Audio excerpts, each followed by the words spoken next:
The House will be in order. The prayer will be offered by Chaplain Kibben. Would you pray with me? Deliver us, O Lord. We call on your name. Answer us. Remind us again that you are with us in times of trouble. You are our refuge and our strength. You will rescue us because you love us. And who can separate us from your love? In the face of hardship and hatred, famine and fear, with you alongside us, what can stand against us? Dare we say that neither death nor life, nor angels nor rulers, nor anything in the present nor in the future can stand in the way of your redeeming love? May we live this day convinced that trusting in you we will find safety and security. In the shadow of your outstretched arms, we need not be afraid.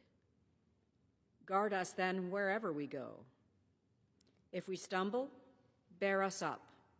Keep us from falling. When we walk into harm's way or when we find ourselves surrounded by that which would hurt us, keep us safe from all evil. In you, O Lord Most High, do we trust, and in your sovereign name we pray. Amen. The chair has examined the journal of the last day's proceedings and announces to the House the approval thereof. Pursuant to Clause 1 of Rule 1, the journal stands approved. Pledge of Allegiance will be led by the gentleman from South Carolina, Mr. Wilson.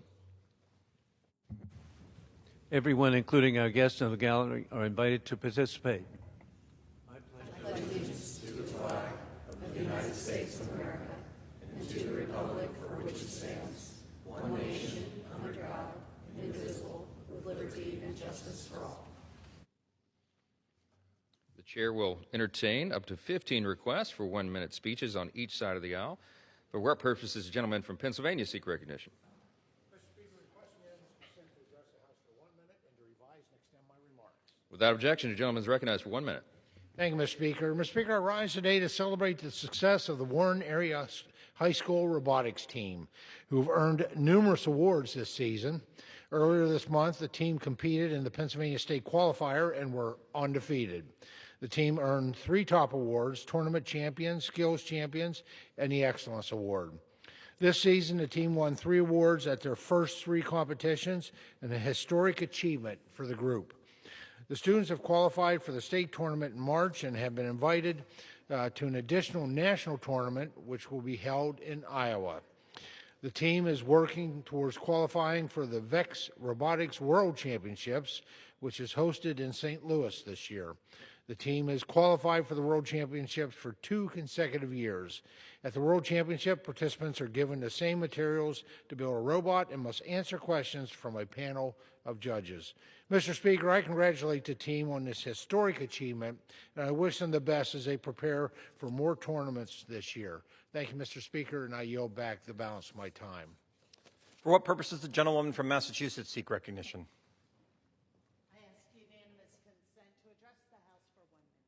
Without objection, the gentlewoman is recognized for 1 minute.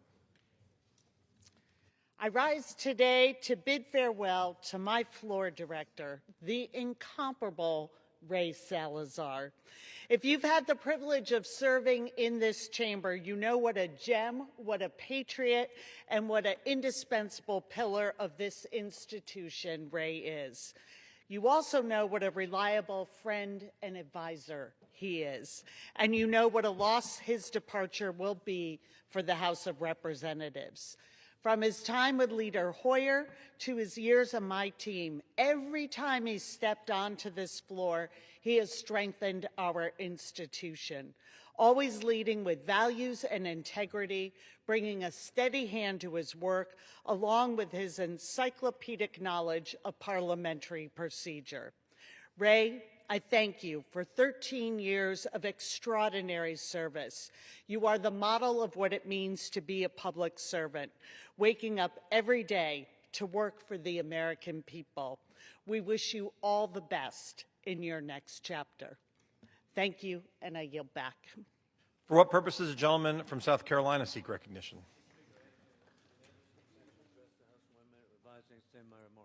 Without objection, the gentleman is recognized for 1 minute. Thank you, Mr. Speaker.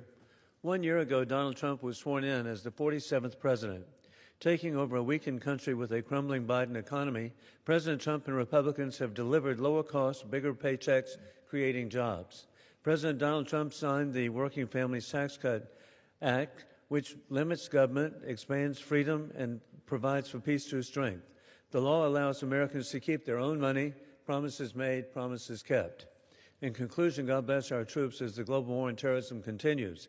Trump is reinstituting peace through strength, revealing war criminal Putin lies, insulting Trump, and mocking Trump. On the day that war criminal Putin invited envoys Steve Witkoff and Jared Kushner to Moscow, Putin launched 33 missiles and 339 drones on civilian infrastructure to freeze Ukrainian families to death, repeating the Stalin famine of mass murder. Sadly, war criminal Putin continues aggression, violating all agreements as he tries to resurrect the failed Soviet Union. I yield back. For what purpose does the gentleman from New York seek recognition? Speaker, I ask unanimous consent to address the House for 1 minute and to revise and extend my remarks. Without objection, the gentleman is recognized for 1 minute. Thank you, Mr. Speaker. Mr. Speaker, I want to go on record standing beside my colleague, Congressman Pat Ryan, opposing plans by ICE to establish a facility in New York's Hudson Valley in the town of Chester, Orange County. The proposed site, currently an empty warehouse formerly used by the Pep Boys, is opposed by Republicans and Democrats of that area, including Republican County Executive Steve Newhouse, a U.S. Naval Reserve officer, and state and local officials from both sides of the aisle. The mission to warehouse large numbers of humans is the exact opposite of what the President and DHS Secretary Kristi Noem constantly proclaim: to root out the most dangerous thugs and criminals. In fact, ICE is targeting the least violent people in the greatest number, who pose minimal pushback with the real mission to scare all immigrants, legal or otherwise. America has existed for 250 years without mass detention centers, but apparently Noem and her cohorts plan for a different America to start the next 250 years, one where masked, unmarked agents seize people without judicial warrant, whisk them away to remote detention centers, en route to uncertain final destinations. When such things have been done in other countries, they are called pogroms and ethnic cleansing. This is not America. Mr. Speaker, I yield back. For what purpose does the gentlewoman from North Carolina seek recognition? To address the House for 1 minute and revise and extend my remarks. Without objection, the gentlewoman is recognized for 1 minute. Mr. Speaker, this week marks the 53rd anniversary of Roe versus Wade, when the Supreme Court finally granted women the right to control their own reproductive health care. Tragically, in 2022, half a century of reproductive freedom was stripped away when the conservative majority in the court overturned Roe.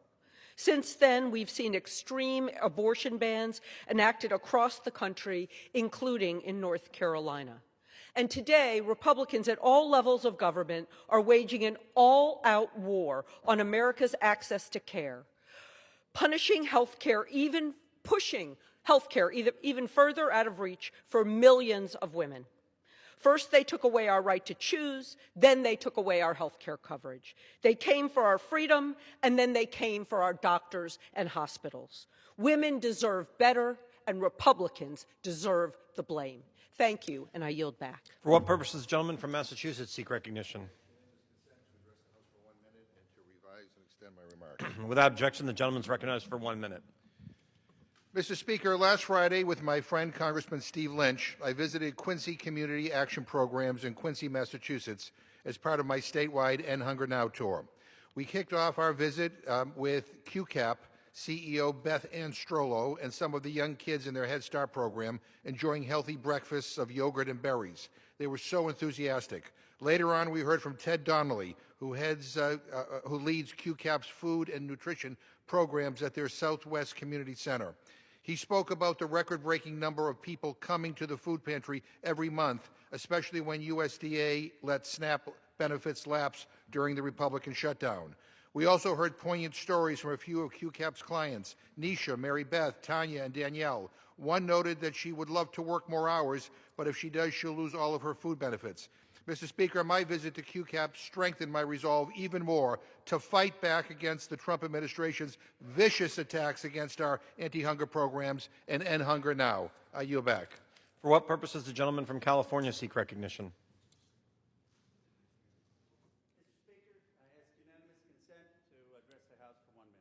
Without objection, the gentleman is recognized for 1 minute.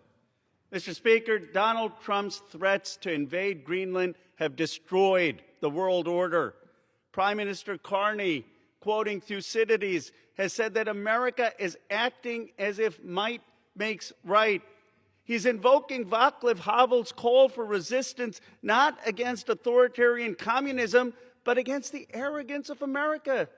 Mr. Speaker, I'm ashamed for my country. I want Prime Minister Carney to know that there is a new generation in America that believes in a multiracial democracy that recognizes the sovereignty and self-determination of all nations. I want him to know that there's a new generation that believes in statesmanship, not subjugation. And I want him to know that there is a new generation that believes in Kant's vision of perpetual peace with free nations bounded by international law. Prime Minister Carney, leaders of the world, I ask for your patience and faith that this new generation prevails in the United States of America. Members are directed to direct their comments to the chair. For what purpose does the gentleman from North Carolina seek recognition? Without objection, the gentleman is recognized for 1 minute.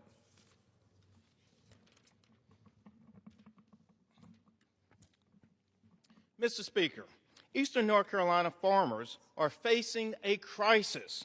Over the past few years, our farmers have been hit by a perfect storm of drought, soaring input costs, and growing trade uncertainty.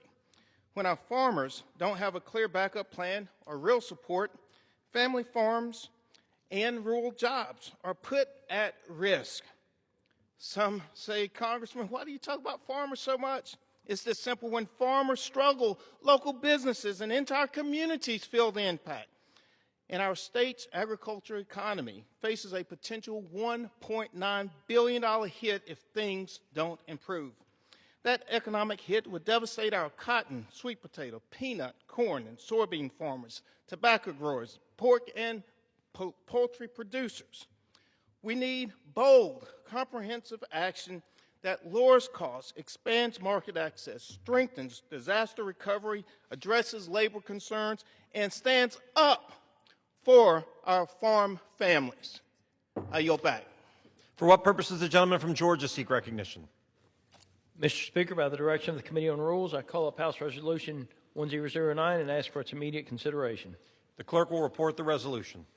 House Calendar Number 55, House Resolution 1009.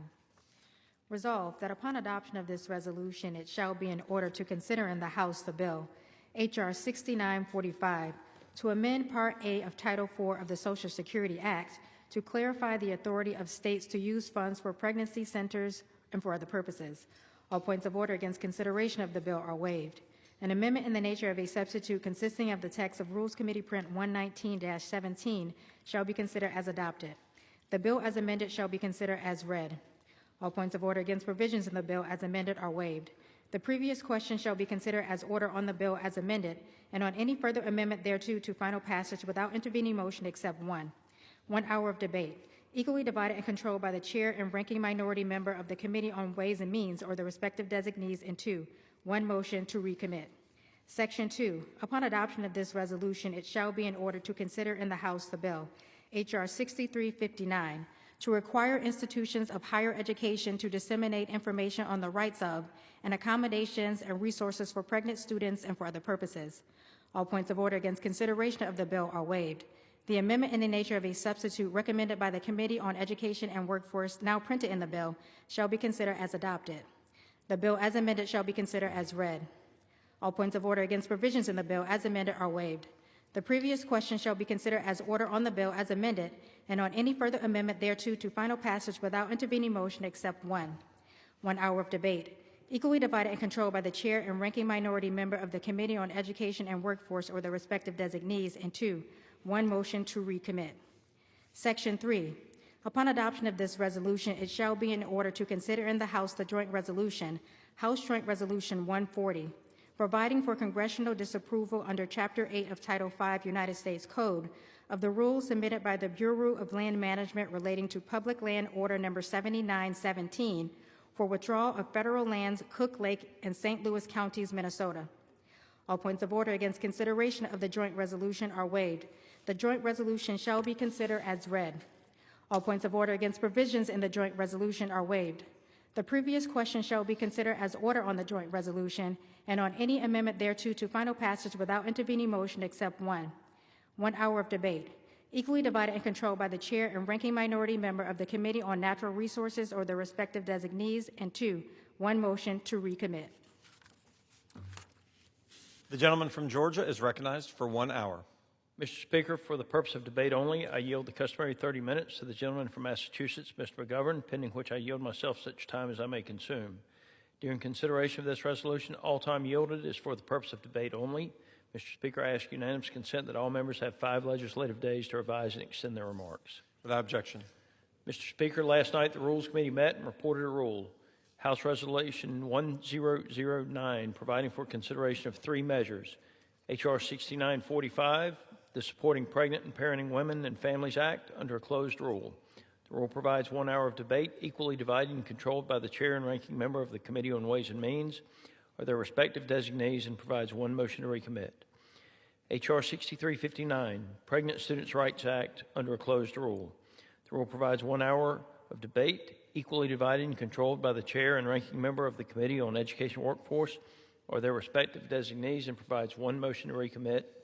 And H.J. Res. 140, providing for congressional disapproval under Chapter 8 of Title V, United States Code, of the rules submitted by the Bureau of Land Management relating to Public Land Order Number 7917 for withdrawal of federal lands, Cook, Lake, and St. Louis counties, Minnesota, under a closed rule. The rule provides 1 hour of debate, equally divided and controlled by the chair and ranking member of the Committee on Natural Resources or their respective designees, and provides 1 motion to recommit. Mr. Speaker, we're here today to debate a rule on 3 pieces of legislation, beginning with H.R. 6945, the Supporting Pregnant and Parenting Women and Families Act.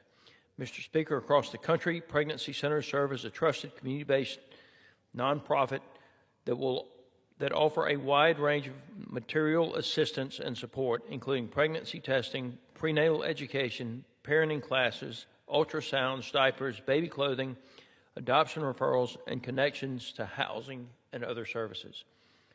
In 2024 alone, these organizations assisted nearly 2 million individuals nationwide, Mr. Speaker.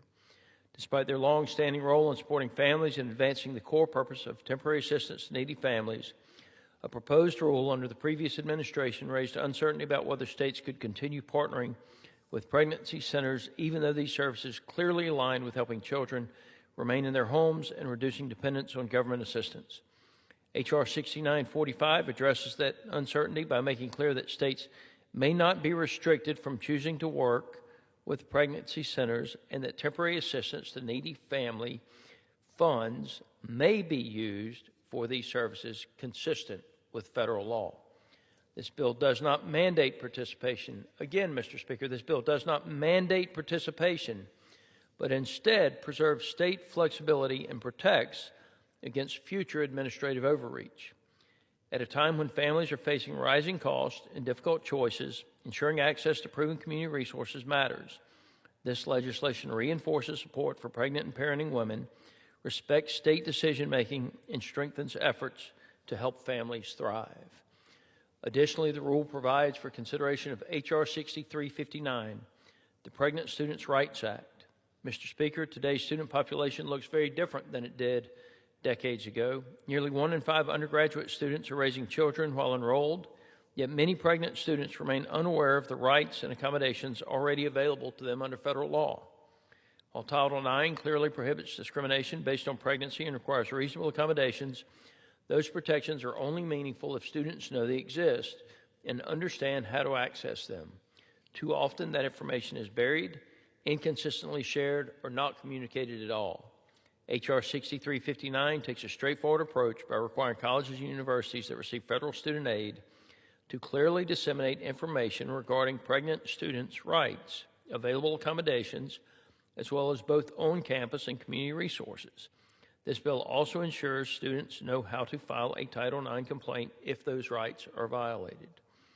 This legislation does not expand federal authority or create new rights. Instead, it promotes transparency, consistency, and accountability so that pregnant students can remain enrolled, complete their education, and plan for their futures. By reinforcing access to information and respecting existing law, H.R. 6359 supports students, families, and institutions alike. Finally, Mr. Speaker, the rule provides for the consideration of H.J. Res. 140, providing for congressional disapproval under Chapter 8 of Title V, United States Code, of the rules submitted by the Bureau of Land Management relating to Public Land Order Number 7917 for withdrawal of federal lands, Cook, Lake, and St. Louis counties, Minnesota. The Duluth Complex is home to one of the largest undeveloped mineral reserves in the world. It contains roughly 8 billion tons, Mr. Speaker, 8 billion tons of copper and nickel, in addition to cobalt and platinum. It is the world's second largest copper deposit and the world's third largest nickel deposit. Currently, China controls approximately 60% of global critical mineral production, and we've seen them use their control over the industry as a bargaining chip. It is clear, Mr. Speaker, that increasing domestic production of critical minerals is vital for America's economic and national security. However, in 2023, the Biden administration issued PLO 7917, which withdrew 225,504 acres from mineral development in the Superior National Forest. This PLO locked these reserves for 20 years and prematurely ended the permitting process. H.J. Res. 140 is simple. It permanently ends this irresponsible withdrawal and allows a transparent process to potentially develop minerals in the Duluth Complex to move forward. As my friend and colleague from Minnesota, Mr. Stauber, the sponsor of this bill, stated in the Rules Committee last night, this legislation doesn't greenlight mining in the Duluth Complex. It reverses the Biden administration's mineral ban in the area and allows companies to continue to compete while following federal permitting and environmental processes. Again, they will continue to follow federal permitting and environmental process. Mr. Speaker, I look forward to consideration of these pieces of legislation. I urge passage of this rule, and I reserve the balance of my time. The gentleman reserves. The gentleman from Massachusetts is recognized. Well, thank you, Mr. Speaker, and I want to thank the gentleman from Georgia for yielding me the customary 30 minutes, and I yield myself such time as I may consume. You're recognized. Mr. Speaker, we had plenty of time last night in the Rules Committee to debate these awful, lousy bills. H.R. 6945, H.R. 6359, and H.J. Res. 140. I encourage everyone to look them up. Don't take my word for it. Two of these bills are about misleading pregnant women to stop them from making decisions about their own bodies. This is all part of the Republicans' war on women, and these bills are aimed to please anti-choice protesters who are flying into Washington this week. The third is about making it easier for a foreign mining company to dump pollution into a pristine wilderness recreation area in Minnesota. And all of these bills are being brought to the floor under completely closed rules. No amendments, limited debate, no nothing. I won't waste more time on these terrible bills. They are just more of the same stupid garbage that this majority has brought to the floor time and time again. But what I do want to highlight, Mr. Speaker, is that this week marks 1 year since Donald Trump was sworn in as President of the United States. Republicans have had total control of the entire federal government, the House, the Senate, and the White House for over a year. Yet still, after an entire year in charge, Republicans continue to point the finger at Democrats rather than take responsibility for their own embarrassing failures and broken promises. Republicans and Trump ran on fighting for working people, but every single day they have governed on behalf of billionaires and corporate donors. Now let's take a look at some of these broken promises. Donald Trump said he would put America first. He has not. What he has done is given a $40 billion loan to Argentina. He stabbed American ranchers in the back, proposing that we import beef from South America. He threw a fancy party at the White House for a Saudi prince that murdered an American journalist, but he has not put America first. He also promised no more endless wars. Give me a break. He renamed the Pentagon the Department of War. Last year, he bombed Iran, Iraq, Nigeria, Somalia, Syria, and Yemen. He bombed Venezuela and now says that we are running the country, whatever the hell that means. And he's threatening to take an autonomous territory from Denmark, a NATO ally. Well, let's go over another failure. Donald Trump promised ICE would only deport the worst of the worst. Guess what? Not true.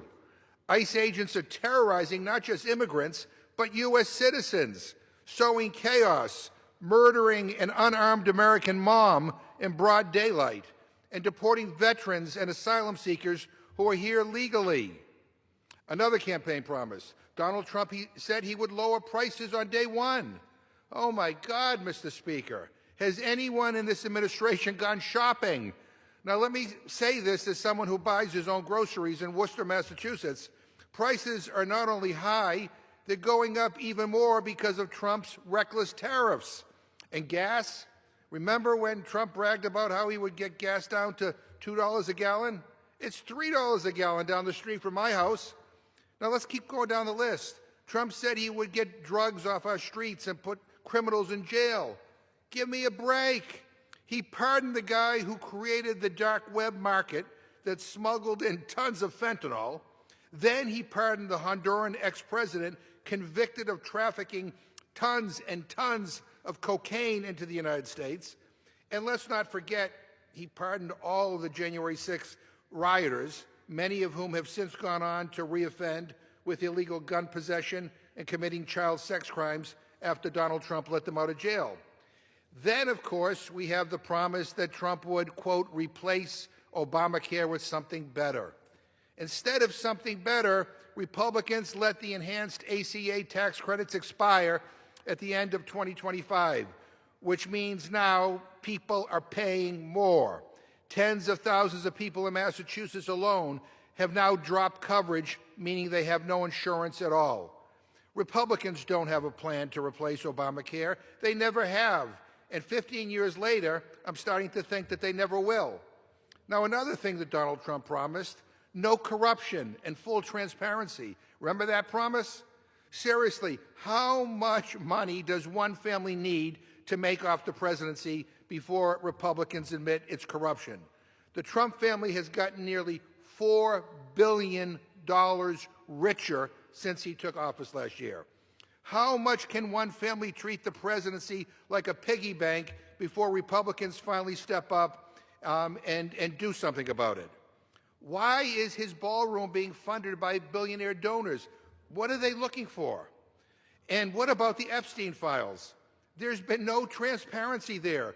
We had to force a vote in Congress, and he reluctantly signed the bill, and he still hasn't released all the files. Less than 1% of the files have been released. What the hell is taking so long? What is he so afraid of? What is he hiding? And it's been clear to me since day one that one of Donald Trump's, it's been clear to me from day one what Donald Trump's disgraceful presidency has been all about. Look at who was in the front row of his inauguration. All billionaires. His Treasury Secretary, a billionaire. His Education Secretary, a billionaire. His entire cabinet, Health and Human Services, Energy, Interior, all led by billionaires. These people don't shop for themselves, or they don't worry about paying rent. They don't care about us. Trump said he would drain the swamp. What a bunch of BS. He moved the swamp into the Lincoln bedroom, for God's sake. So the bottom line is simple.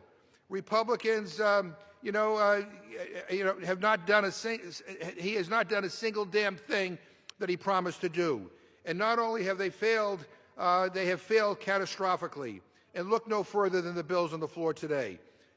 Nothing for workers, nothing to lower grocery prices, nothing to take on price gouging, nothing to bring down rent, nothing to help people buy a home, nothing to lower prescription drug costs, nothing to raise wages, nothing to strengthen workplace protections, nothing to create jobs. Just culture war garbage and corporate giveaways. That's all the GOP knows how to do. And after 1 year of total power, there is nobody else to blame. This is the Republican record, and it is awful. This is Donald Trump's economy, and it sucks. And the people back home see it. They feel it. They're living it. They see who keeps getting help and who keeps getting hurt. They see the billionaires cashing out while working families get squeezed. The Republican Party has had a year, and the American people have had enough. I urge a no vote on the rule, and I reserve my time. Members are reminded to refrain from engaging in personalities towards the president. The gentleman reserves. The gentleman from Georgia is recognized. Well, thank you, Mr. Speaker. And before I yield 2.5 minutes to Mr. Bost, I would like to say that by my count, I think my colleague blamed Donald Trump 14 times for the things that the Democratic Party did before he got elected. Gas is very close to $2 a gallon in Tifton, Georgia. And I think it costs a lot less for gasoline in most Republican states than it does Democrat states right now because of the Democrats, charging more and more taxes on their citizens. As for the Affordable Care Act, or Obamacare, that y'all take so much credit for and are so proud of the way you wrote it, the benefactors of that legislation, the large insurance company CEOs, are actually going to be on the Hill this week, and will get to be questioned. I hope you'll question them fairly hard, but I did bring one of my bills because I expected you to say that. Charge is $546.53. The insurance carrier discount, $509.93. Insurance paid zero. Nothing. Not one dime. I paid $36.60. Now, if you wanted to fix it for the American citizens, the question is, why was it even a $500 charge if the fair value is $36? Republicans are trying to work to fix that. Unfortunately, we can't get a single Democratic vote for a piece of health care legislation that will actually work for all of the American citizens. And with that, Mr. Speaker, I now yield 2.5 minutes to my friend from Illinois, Mr. Bost, the chair of the Veterans Affairs Committee. Gentleman's recognized. Thank you, Mr. Speaker, and I thank the gentleman for yielding. Mr. Speaker, Friday is the March for Life. It's a moment for compassion, common sense, and a commitment to our most vulnerable. That's why I rise today in strong support of the pro-life bills included in this rule, including safeguarding funding for Pregnancy Resource Centers Act and the Pregnant Students Rights Act. These bills are about something very simple: protecting the dignity of the unborn and meeting very real needs of mothers and families. Pregnancy Resource Centers offer counseling, medical services, parenting resources, and support systems through some of the most difficult moments that a mother can face. They should never be targeted to be defunded because they protect life. At the same time, no woman should be forced to choose between continuing her education or continuing her pregnancy.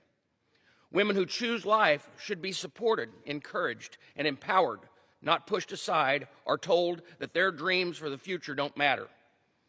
I've always been proud to stand for life, and that commitment has guided my work, not only here in Congress, but my work as a state legislator, and my wife and I's work in making sure that we put our money where our mouth is in supporting young women who find themselves in a situation with a pregnancy out of wedlock. Being pro-life is about doing things more than just talking about it. It means standing up for life at every stage and backing it up with actions. This Friday, this mall out here will be packed with powerful demonstrations of the sanctity of life.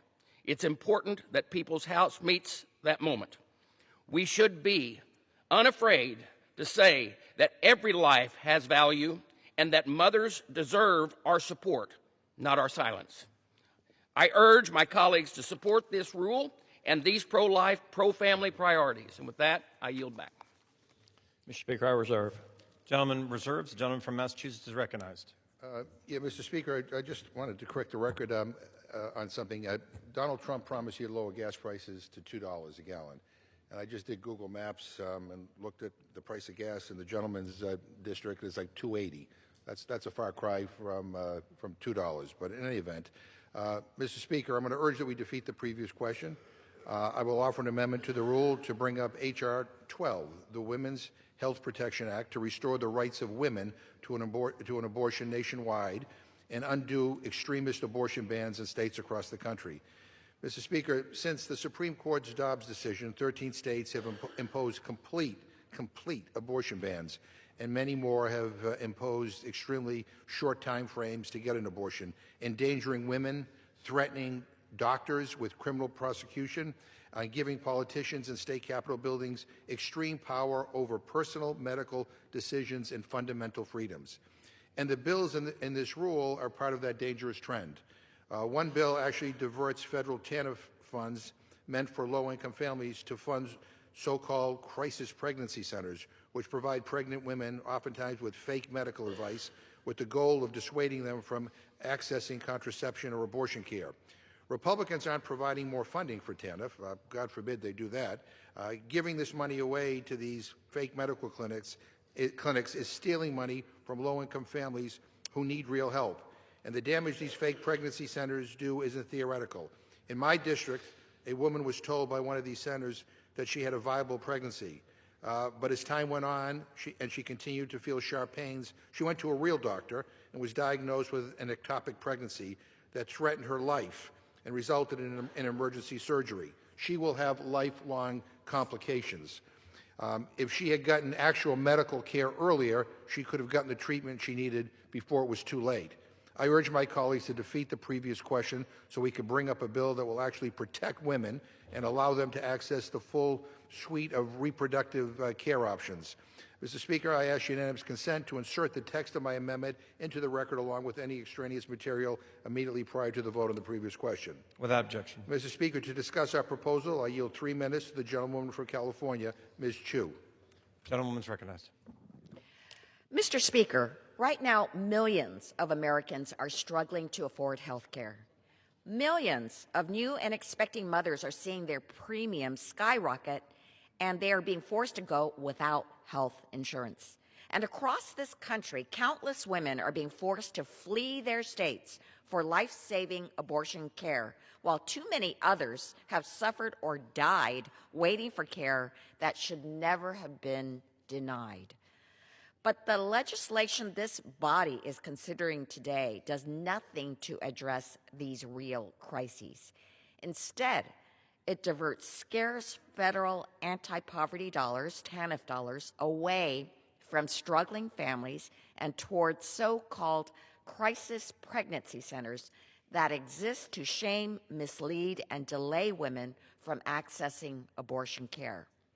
This bill does nothing to lower health care costs. It does nothing to help families afford prenatal care, childbirth, or postpartum care. It does nothing to address the deadly consequences of extreme Republican abortion bans that are forcing women to delay care and risk their lives. If we defeat the previous question on this rule, my Democratic colleagues and I will offer my bill, the Women's Health Protection Act, or WIPA. WIPA is the federal solution to the extremist Supreme Court's decision to strike down Roe versus Wade. It would restore the right for everyone, no matter what state you live in, no matter what your zip code, to receive abortion care. And in a world where doctors are being threatened with prison time for doing their jobs, it will protect providers who are simply trying to save lives. This is the legislation this body should be considering today. I urge my colleagues to defeat the previous question so we can bring up this important legislation, and I yield back. The gentleman from Massachusetts reserves. The gentleman from Georgia is recognized. I now yield 2 minutes to my friend from Colorado, Mr. Crank. Gentleman's recognized. I thank the gentleman for yielding, and can't help but notice as some of my colleagues talk about whether or not someone's a real doctor. I don't understand why showing a patient an ultrasound, that they're somehow not a real doctor. Giving them all of the information and letting a woman make a decision, somehow that's not celebrated here. Wouldn't, if we were really for life, wouldn't we be excited that a woman looked at that ultrasound and said, you know what, I've decided I want to have that baby. But that's not a choice everyone in this body wants that woman to make. They want them to make a different choice for some reason. And I'm here today to support the pregnancy centers across America, including Life Network in my home of Colorado Springs, Colorado. Pregnancy centers offer hope and they offer opportunity, promote life, and giving necessary and life-saving resources to struggling mothers and fathers. And it's these very pregnancy centers whose only focus is for the enrichment and support of these often unexpectant parents who are the target of a punitive and distasteful action by the previous administration. And in Colorado's 5th Congressional District alone, Life Network has served almost 3,900 patients, providing high-quality pregnancy tests, ultrasounds, early pregnancy care, and more for free to anyone who walks through their door. This is just the impact in my district, and I know that the presence of similar pregnancy centers across the country is providing hope and support to thousands of parents each day. Funding for these mothers and fathers, many of whom are underserved, should never be politically taken away. I want to thank Congresswoman Fischbach for introducing the Support Pregnancy and Parenting Act, Women and Families Act, which I strongly support, to provide a statutory protection for pregnancy centers under the Temporary Assistance for Needy Family programs. Thank you, and I yield back. I reserve. Gentleman from Georgia reserves. The gentleman from Massachusetts is I would recognized. just say to the gentleman who just spoke, some of us had different experiences. In my district, a woman almost died from one of these crisis pregnancy centers because she got bad advice from a quack. And so don't lecture us about our dedication to making sure that women are not only presented all options, but treated by people that are actually qualified. At this time, Mr. Speaker, I'd like to yield 3 minutes to the gentleman from New Mexico, a distinguished member of the Rules Committee, Ms. Ledger Fernandez. Gentlewoman's recognized. Thank you. And Mr. Speaker, you know, this week marks the 52nd anniversary of Roe v. Wade, a decision that allowed women to make their own decisions of what to do with their bodies without the interference of politicians, allowed women to make those decisions in consultation with their own faith, their own doctor, and the people that they love.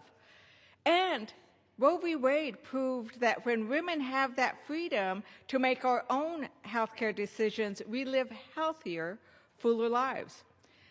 Sadly, after Roe was overturned, 22 states implemented full or partial abortion bans, and we've seen women bleed to death or become infertile after the onset of sepsis because they couldn't get care for miscarriages or other pregnancy-related complications. House Republicans today are joining the effort to limit women's access to full reproductive health care and information. Instead of acting to lower health care costs, we are in a health care crisis. Instead of addressing the affordability crisis, they're trying to pass laws to siphon funds away from needy families and offer a skewed vision of what a pregnant student should hear from her university.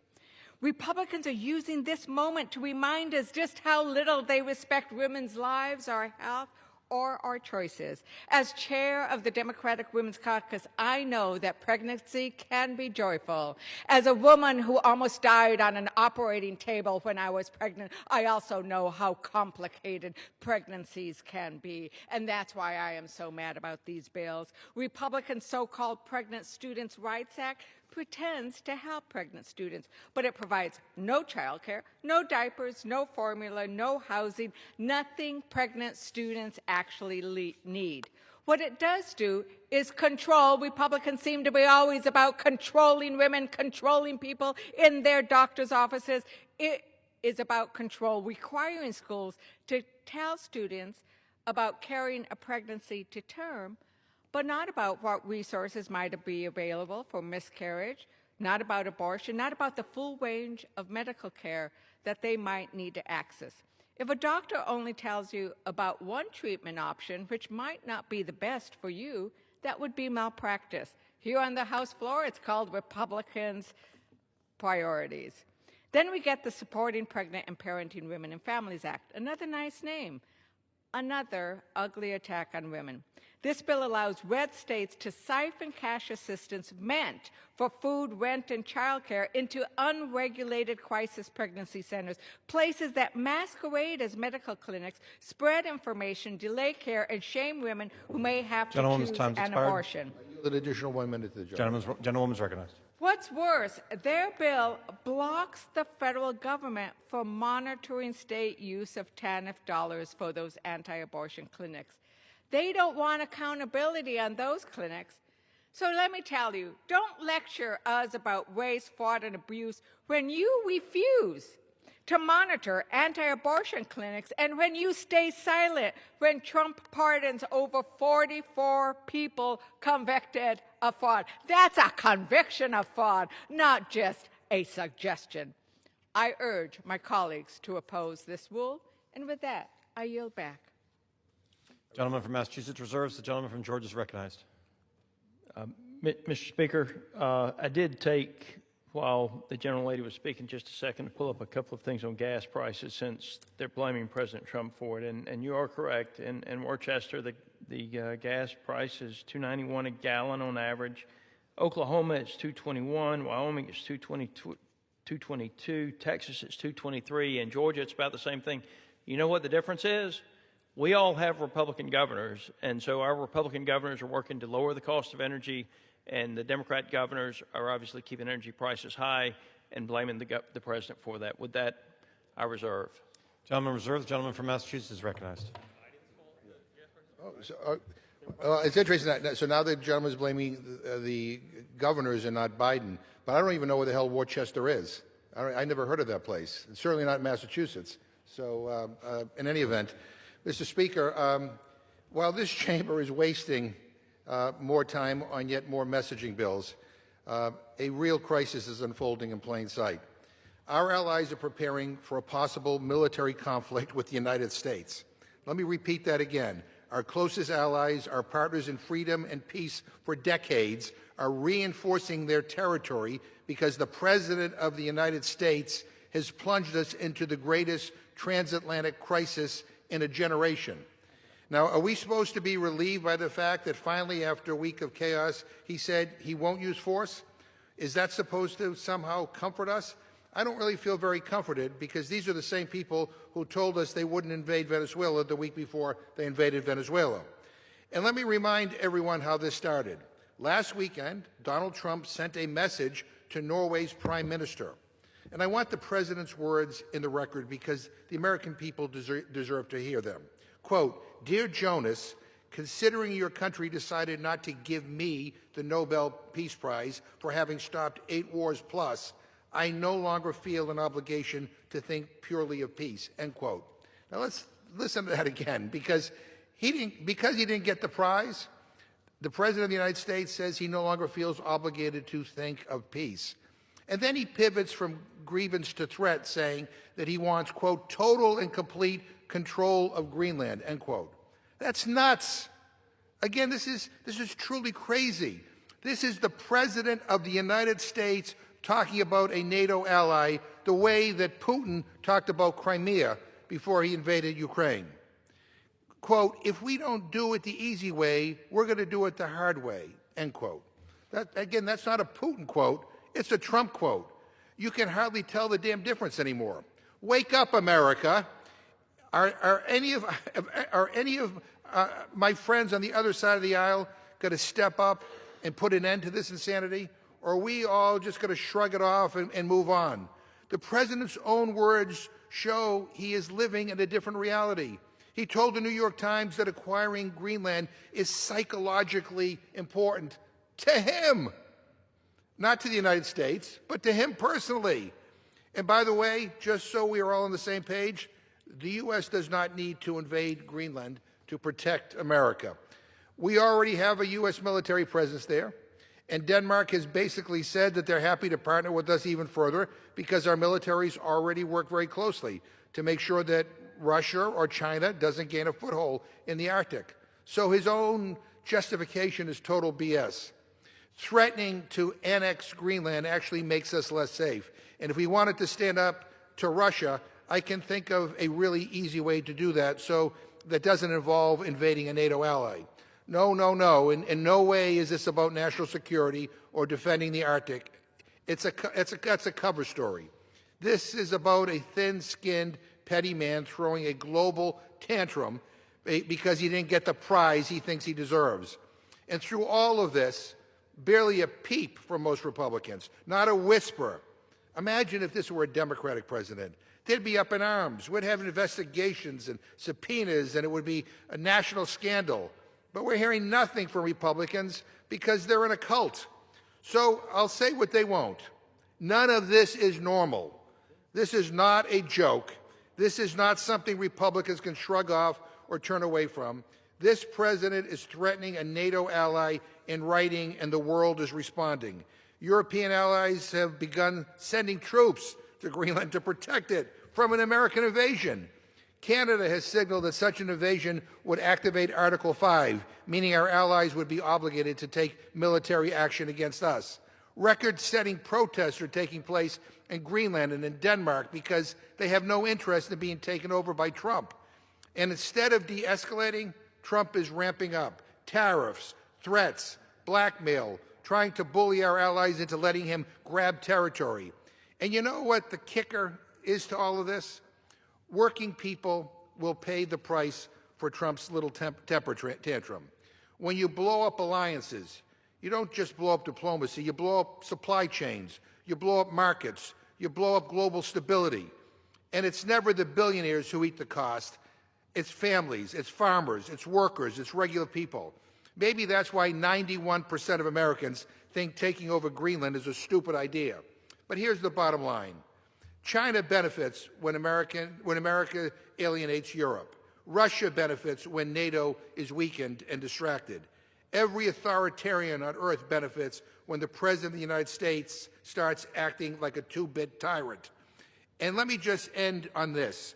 The world where America invades Greenland is a horrible, horrible world. It is a world with no moral compass, a world with no North Star towards liberty and justice, a world where China, Russia, and America conspire together to subvert freedom, democracy, and peace. It's a world I don't want to live in, but it's the world that will come to be if we allow this president to do what he says he wants to do. So my message to our allies is simple. Do not mistake this president for the American people. Stand up to him. Do not appease him. And know that there are Americans and there are members of Congress who will stand with you in defense of democracy, alliances, and the rule of law. And my message to House Republicans is even more simple. It's time to take the car keys from Grandpa. Stop worshiping this president. Stop acting like you're in a cult. Grow a spine, and for once in your lives, cut the BS and do something to stop him. And with that, I reserve. The gentleman from Massachusetts is reminded again to refrain from engaging in personalities towards the president. The gentleman from Georgia is recognized. Mr. Speaker, might I inquire as how much time is left? The gentleman from Georgia has 17 and a half minutes remaining. Okay. Well, thank you, Mr. Speaker. And I want everybody to take a deep breath. And I want you to know Donald Trump nor the United States is going to invade Greenland.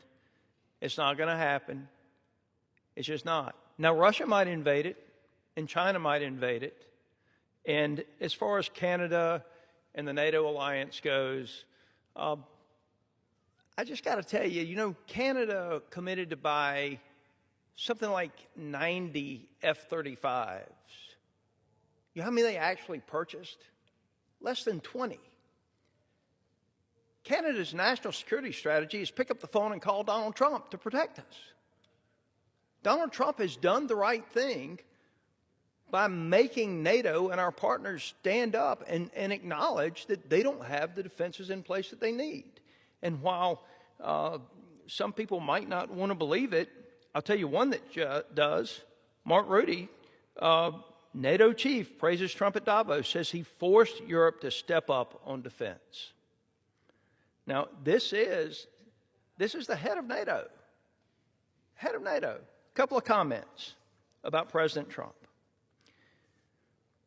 I'm not popular with you now because I'm defending Donald Trump, but I really believe you can be happy that he is there because he has forced us in Europe to step up to face the consequences that we have to take care of more of our own defense, Rutte said Wednesday in remarks at Davos, Switzerland.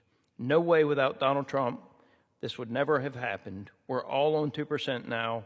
We went on during a panel at the World Economic Forum. I'm absolutely convinced without Donald Trump, you would not have taken those decisions, and they are crucial, particularly for the European and Canadian side of NATO, to really grow up. Grow up. This is the head of NATO saying this about NATO in the post-Cold War era. The Americans still have over 80,000 soldiers in Europe, including in Poland and Germany, so they are still heavily invested in European defense. And yes, they have to pivot more towards Asia, so it is only logical for them to expect us, Europe, to step up over time. Well, let me tell you, Donald Trump doesn't have any plans to invade Greenland, but the Russians do. The Russians do. And if NATO is not willing to do what it takes to defend Greenland, then the United States should. And with that, Mr. Speaker, I yield 2 minutes to my friend from North Carolina, Mr. McDowell. Gentleman's recognized. Thank you, Mr. Speaker. I rise in support of two common-sense, pro-family bills before the House today. This week, as thousands gather in Washington for the March for Life, we are reminded that being pro-life means standing with mothers, children, and families. The Supporting Pregnant and Parenting Women and Families Act allows states to better partner with pregnancy centers who are providing real help to new mothers taking the journey that is parenthood. These centers are a pillar for nearly 2 million families every year, making it easier to provide and foster a loving bond throughout communities, just like mine in North Carolina. No longer will political discrimination keep compassion at the doorway. No longer will bureaucrats in Washington prevent pregnant mothers from accessing services and assistance from faith-based pregnancy centers, which help their families grow and thrive. Mr. Speaker, we need to be a country that affirms life. In tandem, the Pregnant Students' Rights Act communicates a simple truth to young women. The birth of your child is not an ultimatum of choosing to grow your family or continuing your education. If you're a young woman who gets pregnant and is getting your education, this bill strengthens Title IX protections to make sure your school clearly informs you of your rights and ensures accountability if those rights are violated. For too long, young women have felt isolated, pressured, and unsupported. That's unacceptable, and it needs to stop. Mr. Speaker, these bills reflect what the pro-life movement has always stood for: dignity, opportunity, and hope. I urge my colleagues to support the rule and support these families and stand on the side of life. With that, I yield back. Reserve. Gentleman reserves. The gentleman from Massachusetts is recognized. Mr. Speaker, it's incredible to be lectured by people who claim they're pro-life, but who vote to take food away from hungry kids in this country, who vote to cut SNAP by $200 billion in the big ugly bill, who vote to cut Medicaid by $1 trillion in the big ugly bill. It really is incredible. Takes my breath away. Mr. Speaker, I want to yield 2 minutes to the gentlewoman from Oregon, Ms. Bonamici. The gentlewoman is recognized. Thank you, Mr. Speaker. I thought maybe I was in the wrong place when I heard the debate when I walked in today, but I do want to add, thank you, Ranking Member McGovern, for yielding, that I agree it is not pro-life to cut services to families, to make childcare more expensive. It is anti-choice, these bills. I rise today in opposition to these two deceptively titled bills. H.R. 6945, the Supporting Pregnant and Parenting Women and Families Act, which allows Health and Human Services funds to be sent to crisis pregnancy centers, and H.R. 6359, the Pregnant Students' Rights Act, which unfairly limits the information it requires colleges to provide to students and the students it chooses to support. Most crisis pregnancy centers are sham organizations. They have a sole purpose of advancing an anti-choice agenda. They routinely engage in deceptive advertising to get people in the doors, hold themselves out as medical clinics, and then use blatant misinformation about the services they provide. For example, a pregnancy resource center in Pennsylvania told a pregnant woman that she had a miscarriage. So she left, and then later was still experiencing pregnancy symptoms, so she went to a real doctor who told her she still had a viable pregnancy. This deception is wrong on so many levels, and these centers should be held accountable, not receiving government funds. And I introduced the Stop Anti-Abortion Disinformation Act to prohibit that unfair or deceptive advertising about abortion services and services that crisis pregnancy centers do and do not offer. Also, pregnant students deserve access to medically accurate, comprehensive family planning resources and a full range of reproductive health care options. Yet the Pregnant Students' Rights Act only requires colleges to provide information about carrying a child to term. I offered an amendment to this bill that would have colleges also provide comprehensive, medically accurate information to students, but my Republican colleagues rejected it. Deciding whether and when to have a child is a deeply personal, if I could have Another 30 seconds. Thank you. Deciding whether and when to have a child is a deeply personal decision. It should not be made by politicians, and it certainly should not be made by anti-choice extremists. The biased anti-choice efforts underpinning these two bills will make it harder for students to make informed decisions about what is best for them. And again, they are the ones who should be making these decisions. Promoting partisan legislation that fails to address the full health care needs of students does not lead to academic success. I urge my colleagues to join me in opposing these bills and reject H.R. 6359 and H.R. 6945, and instead stand up for those who are making that personal decision themselves, and I yield back. Gentleman reserves. Gentleman from Georgia is recognized.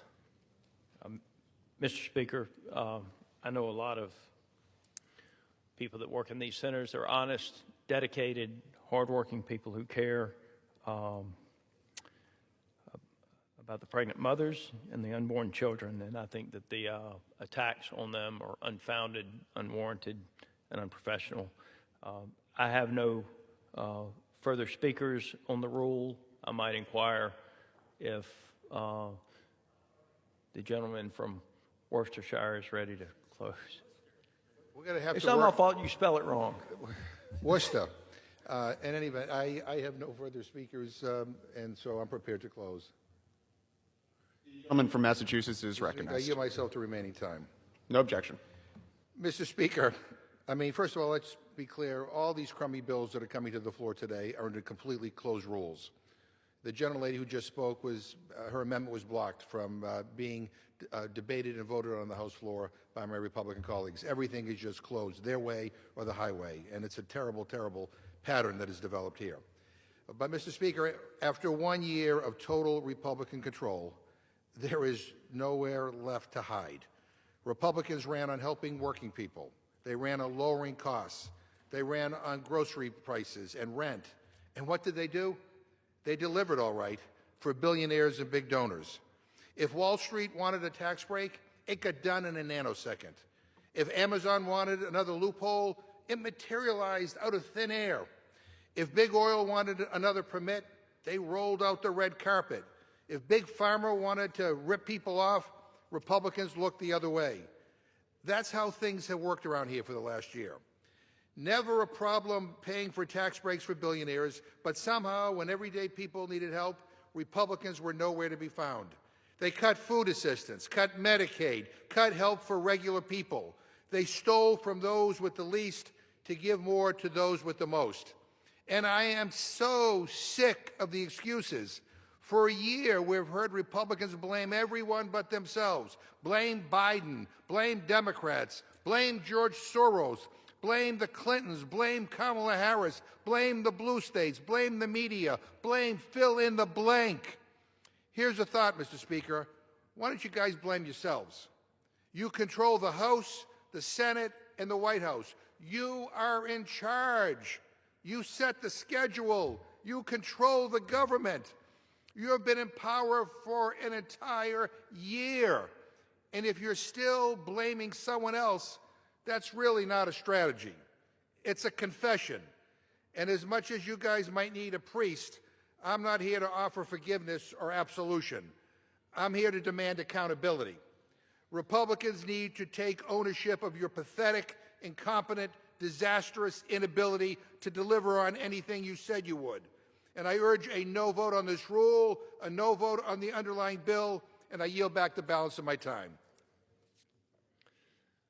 Members are reminded to direct their comments to the chair, and the gentleman from Massachusetts yields. The gentleman from Georgia is recognized. Mr. Speaker, I yield myself the balance of my time. The gentleman is recognized. Mr. Speaker, after listening to that, I can't help but go back to when 99% of Republicans voted to keep the government open just a couple of months ago, and 100% of Democrats voted to shut it down. How the Democrats were running around saying, see, look what the Republicans did. I mean, it's a totally false narrative. It's a totally false narrative. Mr. Speaker, this week, the House can advance 3 simple pieces of legislation under this rule.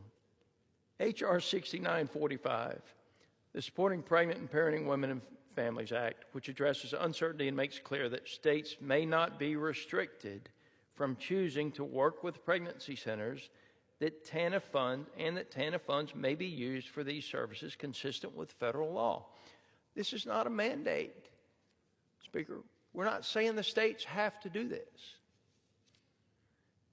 H.R. 6359, the Pregnant Students' Rights Act, which requires colleges and universities that receive federal student aid to clearly disseminate information regarding pregnant students' rights, available accommodations, and both on campus and community resources. And H.J. Res. 140, which rescinds the Biden administration's mineral ban on almost 250,000 acres in the Superior National Forest and allows a transparent process to develop the minerals in the Duluth complex to move forward. Mr. Speaker, all 3 of these measures are worthy of support, and I urge my colleagues to join me in voting yes on the previous question and yes on the rule. I yield back the balance of my time and move to the previous question on the resolution. The gentleman yields. The question is on ordering the previous question on the resolution. Those in favor say aye. Those opposed, no. In the opinion of the chair, the ayes have it. Mr. Speaker, The gentleman from Massachusetts. I ask for the yeas and nays and a hearing aid. The yeas and nays are requested. Those favoring a vote by the yeas and nays will rise. A sufficient number having risen, the yeas and nays are ordered. Pursuant to Clause 8 of Rule 20, further proceedings on this question will be postponed.